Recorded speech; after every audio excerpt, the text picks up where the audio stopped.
ಕಡೆಯಿಂದ ತಪ್ಪಾಗಿರೋದು ಸರ್. ನಾವು ಹೇಳ್ತಾ ಇದೀವಲ್ಲ, ನಮ್ಮ ಕಡೆಯಿಂದ ತಪ್ಪಾಗಿರೋದು. ನಾನಿಲ್ಲ ಅಂತ ಹೇಳಿ ಆಯ್ತು ಸರ್, ಆಯ್ತು ಸರ್, ಆಯ್ತು ಪ್ಲೀಸ್ ಸರ್.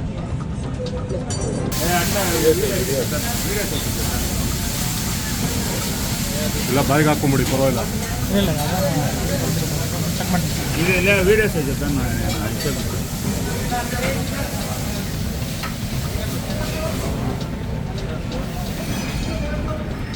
ಸಾರಿ.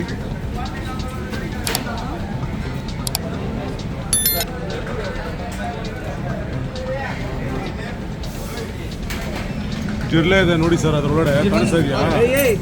ನೀನ್ ಯಾಕೆ ನಮ್ಮ ಫ್ಲೈಟು ಗೋವಾಟಿಗೆ ತೆರಳುವಾಗ ಇಲ್ಲಿ ನಮ್ಮ ಏರ್ಪೋರ್ಟಿನ ರಾಮೇಶ್ವರಂ ಕೆಫೆಗೆ ಬಂದಿದ್ದಾಗ ಇಲ್ಲೊಂದು ದುರ್ಘಟನೆ ನಡೆದಿದೆ. ಏನಂದರೆ ನಾವೊಂದು ಪೊಂಗಲ್ ಆರ್ಡರ್ ಮಾಡಿದ್ದೇವೆ.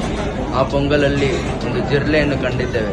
ಅದನ್ನು ನಾವು ಸ್ಟಾಫ್ಗೆ ನಾವು ತಿಳಿಸಿದರೆ ಅವರು ಅದನ್ನು ಸ್ಮ್ಯಾಶ್ ಮಾಡ್ತಾಯಿದ್ದಾರೆ. ಅದೇ ಪೊಂಗಲ್ನಲ್ಲಿ ಸ್ಮ್ಯಾಶ್ ಮಾಡಿ ಅವರು ಅದನ್ನು ರಬ್ ಮಾಡೋಕ್ಕೆ ನೋಡ್ತಾ ಇದ್ದಾರೆ. ಇದಕ್ಕೆ ನಮಗೆ ಒಂದು ನ್ಯಾಯ ಸಿಗಬೇಕು. ನಾವೇನಕ್ಕೆ ಇಲ್ಲಿ ಬರೋದು, ಒಳ್ಳೆ ಹೈಜೀನಿಕ್ಕು, ನಾವು ಯಾವ ರೇಟಲ್ಲಿ ಕಾಂಪ್ರಮೈಸ್ ಆಗ್ತೀರಾ ಬರ್ತೀವಿ. ಈ ಥರ ದುರ್ಘಟನೆ ನಡೆದ್ರೆ ನಾಳೆ ಹೆಲ್ತ್ ಇಶ್ಯೂಸ್ ಆದರೆ ಯಾರು ಕಾರಣ ಆಗ್ತಾರೆ?